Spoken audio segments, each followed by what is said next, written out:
các bạn máy cắt hai đầu loại motor nữa 350 này. Đấy, cùng bệ góc nguyên khối cùng kẽm đây. Đấy, chuyển góc hơi từ này nhá.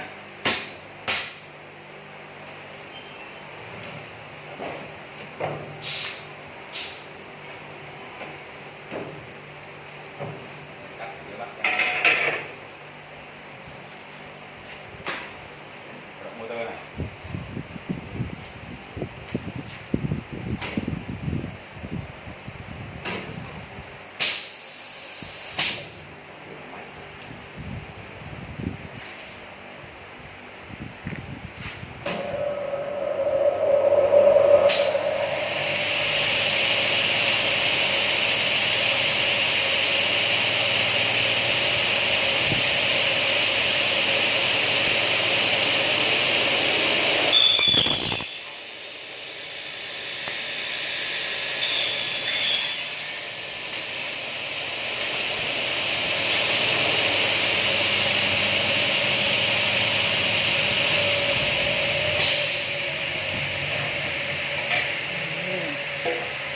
Đây là lưỡi xịn luôn nha, em ống rồi, cắt nhôm cỏ không hề nổ một tí nào luôn đây này. Đấy. Đấy, các bạn thích máy cắt thì không cũng có, mà máy cắt kết hợp cả máy phay cũng có luôn.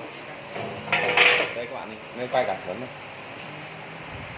Đấy, máy phay thay dao nhanh, thay dao chậm, máy cắt và tích hợp luôn này.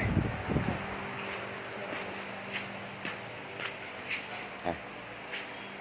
Đây. Máy phay đây, máy phay nằm trong này luôn, rất là gọn ghẽ nhá. Đấy. Máy phay thay dao nhanh, thay dao chậm này, máy trần những loại rẻ loại đắt thì có hết nhá.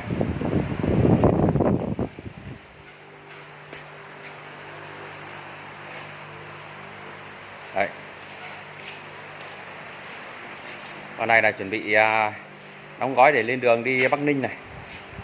Đấy, các bạn thích thì liên lạc nha. Ok, cảm ơn.